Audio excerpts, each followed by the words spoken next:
Welcome back to Project LSJ Fiero. We're outside today. It's snowing. Stay tuned.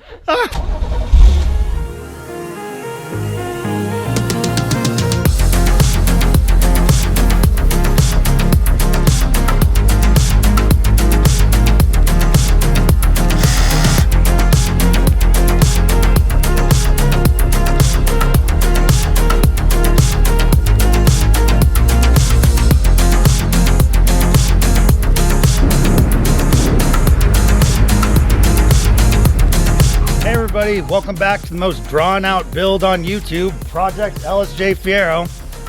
I am finally back working on this. You might wonder why it's been taking so long, but I'm not even going to explain that because it's life.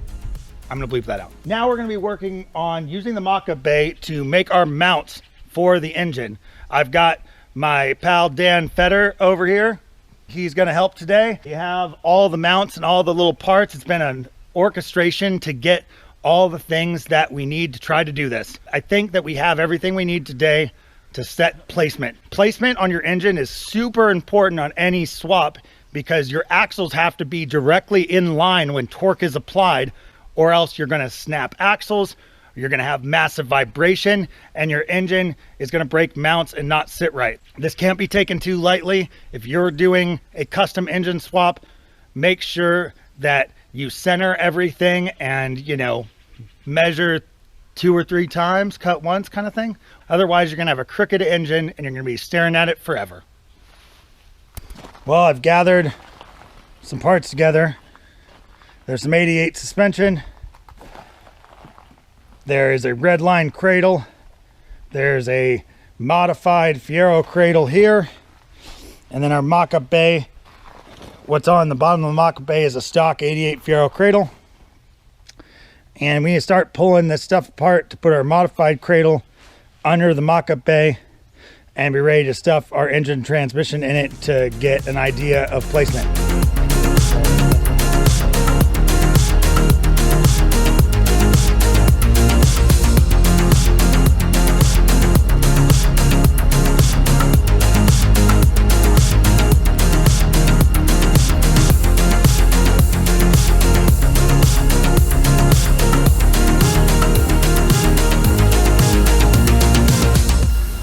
All right, we got the engine and the transmission bolted together. There's no clutch or anything in it, not necessary for mocking and stuff up. And basically, we've got it oriented kind of in the way it's gonna go. So we're gonna lift it up with the forklift and start sticking the axles in it. The axles will kind of dictate where things should be.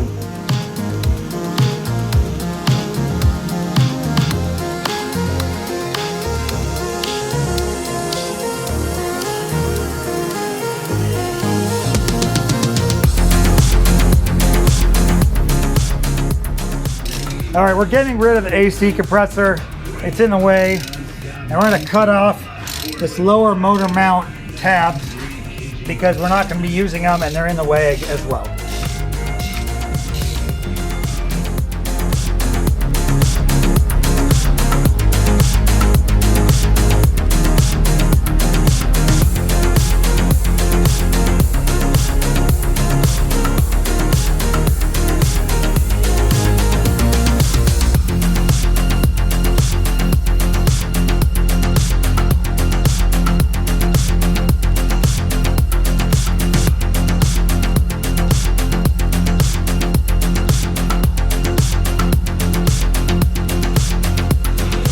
Well, I've cut a big notch out of this thing and I put a piece of L channel in it. I'll weld that up. That's to clear the engine here, so that should be good.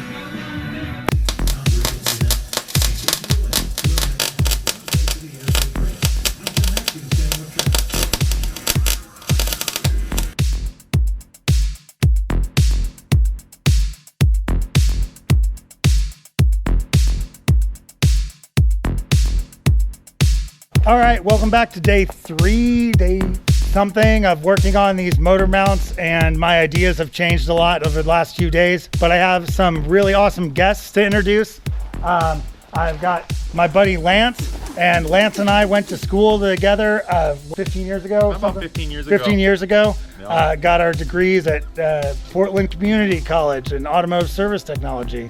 And you guys all know Dan Fetter. He's been helping out a lot. He's here today. We're getting aggressive on mounting this motor to the cradle and actually getting this thing mocked up. I've had a lot of ideas in the last few days, and I think that we've narrowed it down to something that actually is going to work. We're looking at the rear of the F35 transmission and trying to mount it to the cradle down here. I've done a cutout earlier for some earlier mock-ups. Not sure if that is exactly going to work, but our new plan is going to involve taking an OTTP mount here for the front, and we're going to bolt through it here. And it doesn't have to go all the way through, but in essence, we're going to make a piece of plate steel, mock it up out of cardboard, and then this bolt will go all the way through the plate steel. The plate steel will be bolted in the other two locations, and then this bolt will go into a nut on the other side of the plate, which will all make sense when we actually do it. Then we're going to come up with some dog ears. This is just a aluminum bracket that we have lying around, but the dog ears will be made out of steel, come up and not interfere with the trunk. That would be awesome. Anyway, we'll see how far we get on that. This is highly technical. You know, we're computer aided design. Ooh, I might have something interesting that would help you, because this mount bolts to those bolts. Exactly. That is awesome. That's So exactly what I will be doing then. right. So you basically could go to the back side of this mount, Yes. because it only has to be this triangle here. Oh, yeah.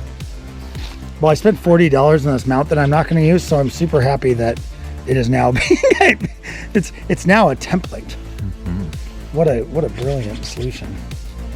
You can just kind of like, yeah, we'll just connect those two together, you know, once you get low enough. Oh, you're very comfortable in like a random space. I like it. This is what we're gonna need.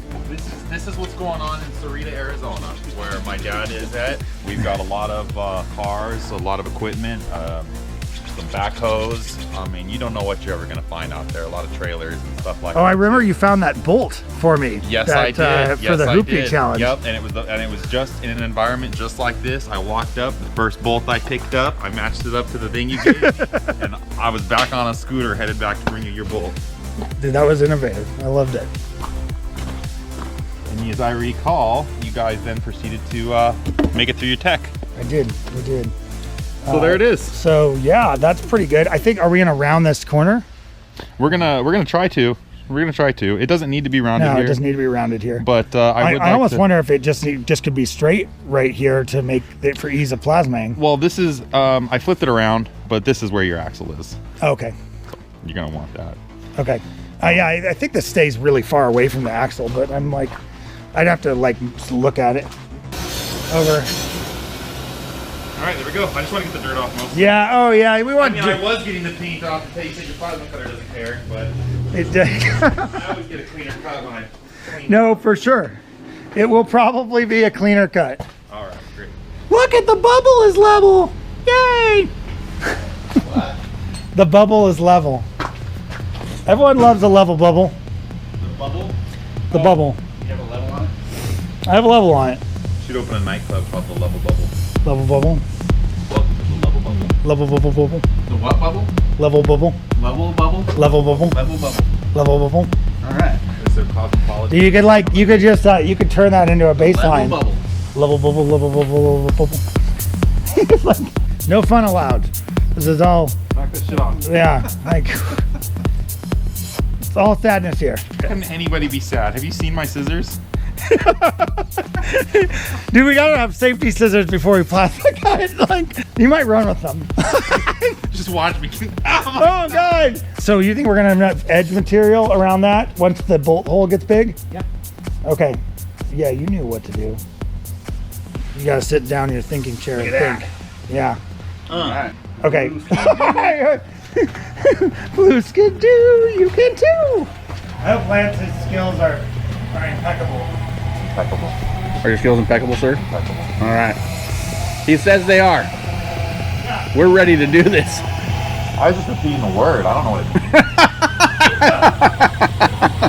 This sign can't stop me. I can't read.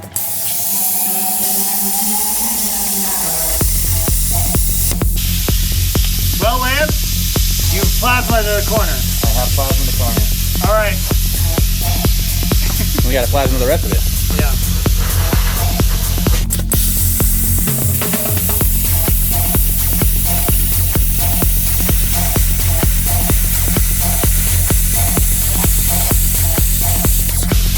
You're doing a great job. This is working right out.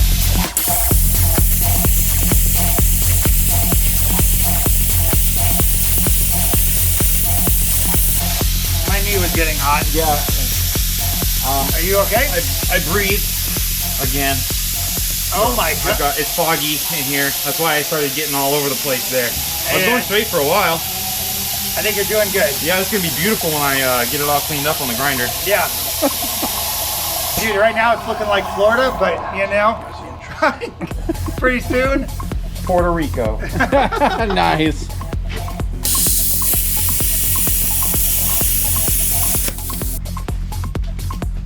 Hey, wait. Yep. Trade back. You would never know, right. but I guess I did learn something from that All right, what are instructor that failed me. The instructor that failed you. I may be the only person in history to ace a course and fail it based on demerits for not wearing safety glasses.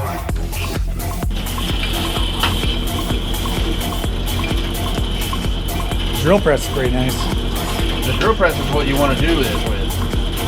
You don't want to do this with not a drill press. Maybe next time my battery-powered Harbor Freight drill.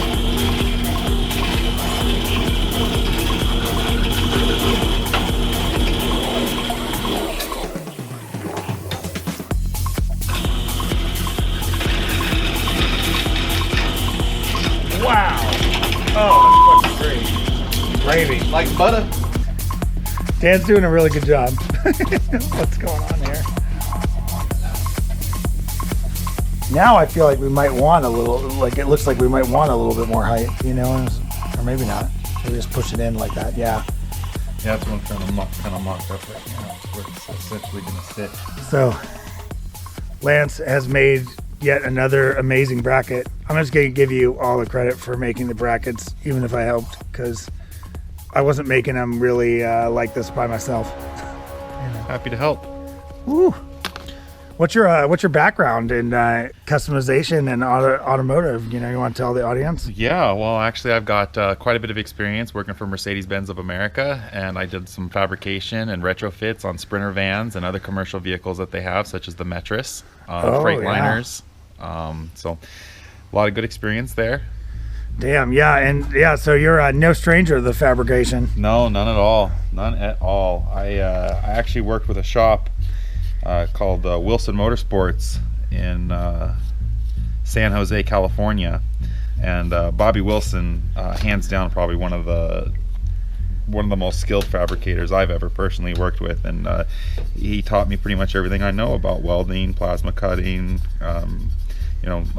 putting superchargers and stuff on LS motors and routing all the oil lines in and drilling into the oil pans and stuff. And I got to tell you, the first time you drill into the bottom of someone's custom stroker motor, it's a little stressful. So stuff like this is nice and relaxing.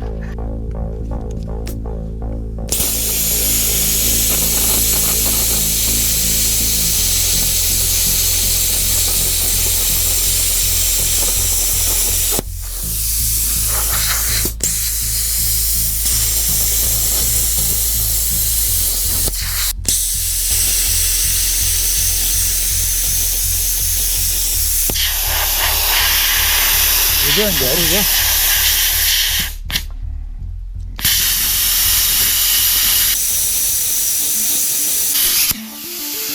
Don't psych yourself out, right?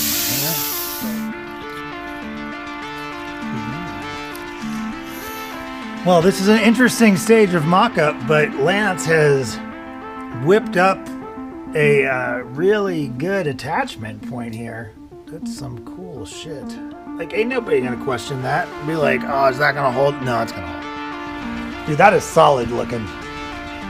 This is the kind of stuff I do down in Texas, man. When somebody runs over one of those trailers, and they just give me sheet steel and stuff, and I have to fabricate something that works to put it back together. An Atlas Copco air compressor is $30,000 with no kind of insurance policy on it. So when they crash one, you have to fix it.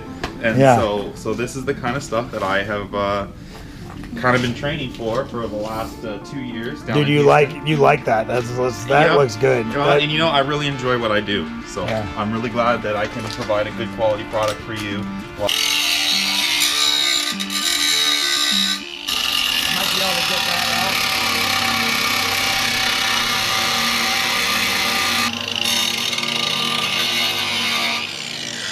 Wow, that made quick work of that, actually. Do you think that will solve the problem?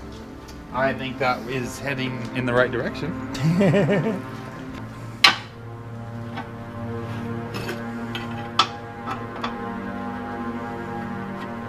So what I was saying about enclosing it is just doing something like... Yeah, no, we can do that. And then that's going to really, really transfer the power through that and into the frame of the car. Yeah. Or subframe. Yeah, I love it.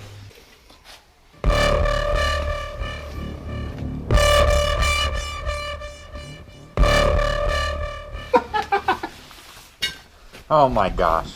That's for the bloopers reel.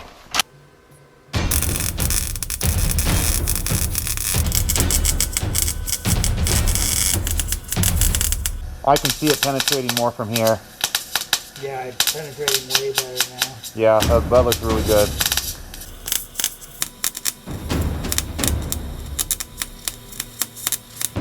Well, that'll hold.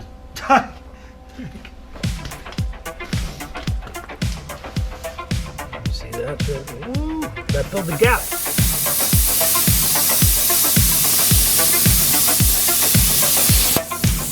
Oh, a steaming hot one.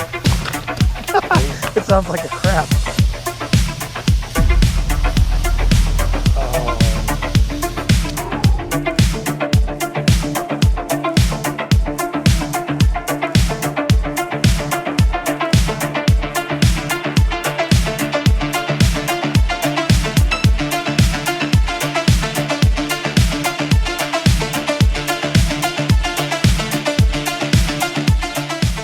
All right, we've got 2 bars here that we're using to decide whether they're parallel.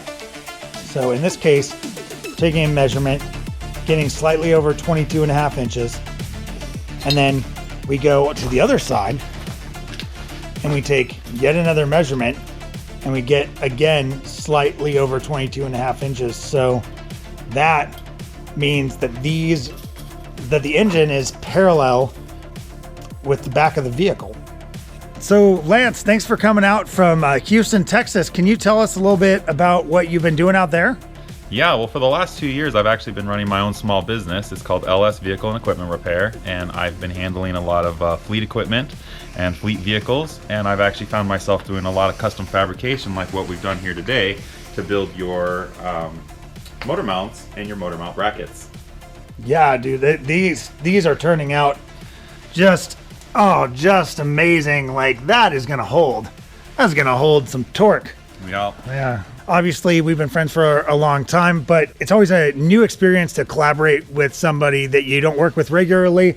And this is just something that I might not have produced on my own, so I really appreciate it. Well, you're very welcome, and I'm really happy to be here with you. Feel free to check out Lance's business out in Houston, Texas, or find him if you're in that area.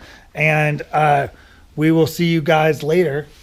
So probably in some sort of outro for this video. I don't know when this video is going to be actually done. That's perfectly fine. Yeah. I can't wait to see it. And like this may be the middle of the video. This could be the end of the video. It depends on how much footage I get. Yeah. I'd like to think that I'd have footage over here. Dude, I'd like to think there'd be like one episode where I did all the mock-up. And I was like, bam, mocked up, you know? But it all depends on how much I actually want to. Hey everybody, I'm not doing a lot of filming today, but I am prepping for our big day on Sunday. And I have been making the bracket for the opposite side from what you just saw. Right now I have most of this bracket done. I'm trying to make a bend in it so it's a little bit offset on this last bolt hole.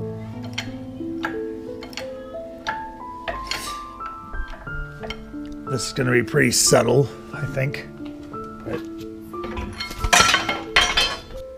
Okay, so see how it has a slight offset? Okay, we can see how that offset fixes what we're trying to do here. This is on the spare transmission. This is working out really good. This bracket is going to be a great other motor mount. It's the middle of March. It's snowing. We've been planning to come out here for like 2 weeks to work on Project LSJ Fiero, and out of nowhere it is snowing, but we're still doing it anyway. We're here. Lots of snow. Too much. I don't like snow.